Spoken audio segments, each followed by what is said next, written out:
Forget what you thought you knew about the Buffalo Bills draft strategy, because this year, it looks like Brandon Beane and Sean McDermott are quietly shaping one of the most purposefully diverse, tactically intriguing pre-draft slates we've seen from this front office in years. We're talking freakish athletes, high-character leaders, raw but explosive prospects, and even a few wild cards that could completely shake up the depth chart. And now, with the list of 30 visits and private workouts becoming clearer, it's time to connect the dots, lean in close, and decode what exactly is going down at one Bills drive, because this isn't just smoke. There's a fire, and it's burning with intensity heading toward the 2025 NFL Draft. First things first, this isn't your average group of prospects. What's really catching attention is how the Bills are laser-focused on specific profiles. And that starts with linebacker Chris Puell out of Mississippi, who's redefining what it means to play fast and fearless. Undersized? Sure, 6 feet 1 inch, 222 pounds with sub-31-inch arms isn't going to light up draft boards in terms of measurables. But let's get something straight. This guy flies around the field. He racked up 88 tackles, 11 for loss, and 24 pressures this past season. His missed tackle rate? A ridiculous 4.5%. That's elite. Think Terrell Bernard with a bit more heat-seeking missile DNA and a little less mass. And with Matt Milano entering a contract year, you can bet the Bills are eyeing succession plans. Puell's tape screams Bills DNA, tenacity, versatility, and coverage comfort. He's the type of guy you want on your kickoff unit tomorrow and your weak side linebacker within a season. And how about this for a wrinkle? Andrew Mukuba, the Zimbabwe-born safety who brings fire from the back end. He doesn't just play deep, he dominates deep. His trigger downhill from the roof of the defense is violent and sudden. The dude ran a 4.45 40 and it shows. If you like ball hawking, rangy safeties who can close with bad intentions, Mukuba checks that box and then some. But he's not interchangeable. Don't expect him in the slot or as a box banger. He's a pure post safety. The question here is simple. Do the Bills want a true high safety specialist to pair with a more versatile body like Cole Bishop or Taylor Rapp? If so, Mukuba might just be their guy, late second to early third,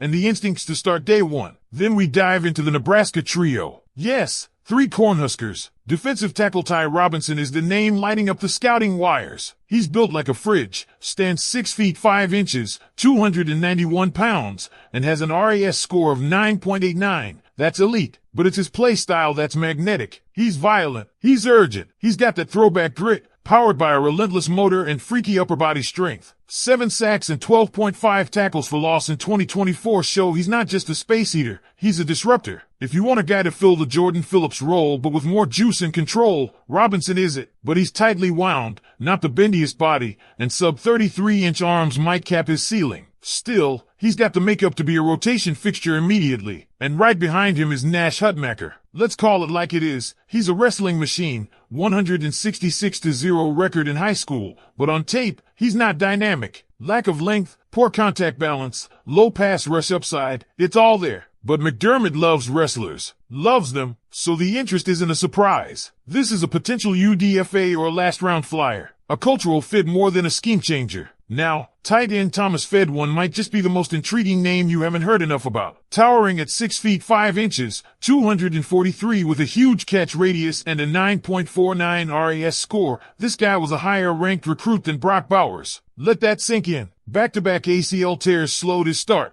But he's healthy now and showed what he can do in 2024, 36 catches, 373 yards, and 4 scores. His route running, body control, and ball skills scream NFL starter potential. He's not a mauler as a blocker, and he won't break tackles like George Kittle, but as a TE3 with upside, he could become a sneaky red zone asset. This is a high-reward swing late on day 3. But now let's talk about where this really gets spicy, the receivers. The Bills aren't just dabbling in the speed market, they're diving in headfirst. First, we've got Isaac Tesla out of Arkansas. Don't let the small school roots fool you. This guy is almost 6 feet 4 inches, 214 pounds, and posted a freakish 9.93 RAS. He's a vertical threat, plain and simple. No drops in 2 years, serious ball tracking, and elite special teams experience. He played QB in high school for a wing T offense. Translation, he's still learning receiver nuances. But if you want a physical WR5 who can stretch the field, block like a demon, and win gunner reps, this is the guy. He's a deep threat who plays with the edge the Bills crave. And finally, there's Keandre Lambert-Smith, maybe the most exciting boom or bust prospect on this list. 6 feet 1 inch, 190,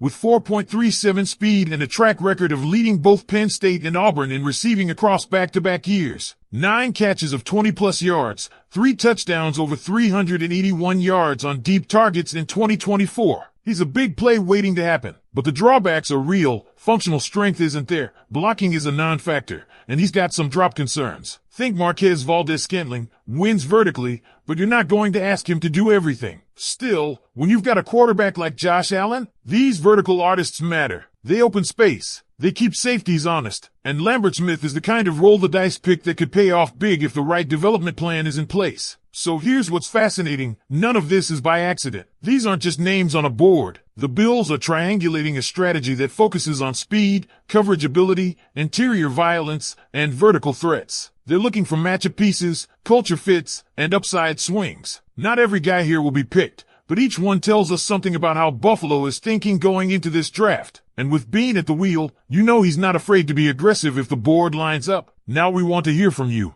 Bills Mafia, which of these prospects excites you the most? Are you leaning into the speed receivers, the front seven fireballs, or the versatile defensive backs? Which one of these names feels like a future standout in blue and red? Drop your thoughts in the comments below, and don't forget, we're just getting started. More exclusive breakdowns are coming your way soon. Stay locked in. Go Bills! And let's not pretend this is just a list of names to fill up a podcast segment or a pre-draft bulletin. This is real, tangible insight into what the Buffalo Bills front office might be plotting, and it's got layers. Because while everyone else is locked in on the sexy top 15 picks or fantasizing about trade-ups for headline stars, Buffalo is quietly crafting something that screams depth with dynamism. These visits and private workouts aren't random. They're signals. And for those of us paying close attention, there's a compelling message being sent here. The Bills are hunting for role players who can pop now and evolve into staples later. Take a moment and think about what this team has always needed more of: athletes who can step in on special teams immediately, provide flexibility in personnel packages, and eventually push veterans for starting roles. Tesla and Lambert-Smith, for example, aren't just burners for the deep third, they're spacing weapons that open up the entire offense. You bring in a Tesla, and suddenly that boundary safety's got a decision to make. Stick back and give him cushion? That opens up the underneath. Press him and miss? Good luck catching him with that 4.4 speed and his skyscraper frame. Meanwhile, Lambert-Smith forces defensive backs to respect every step he takes. Sure, he's raw in some areas, but Josh Allen's deep ball gives him a runway to do damage from day one. And think about it, if you're in a war room with Joe Brady, Ken Dorsey, and Brandon Beane, and you're looking at your receiver depth chart with an aging Deontay Hardy and a wide-open WR5 spot, wouldn't a developmental vertical threat with elite traits and special teams juice sound like the kind of bet you'd want to make? Then there's the defensive line situation. Ty Robinson and Nash Hutmacher are textbook examples of culture-fit players with unique ceilings. Robinson is violent, gritty, and carries himself like the game owes him money. That motor, that explosiveness, it's what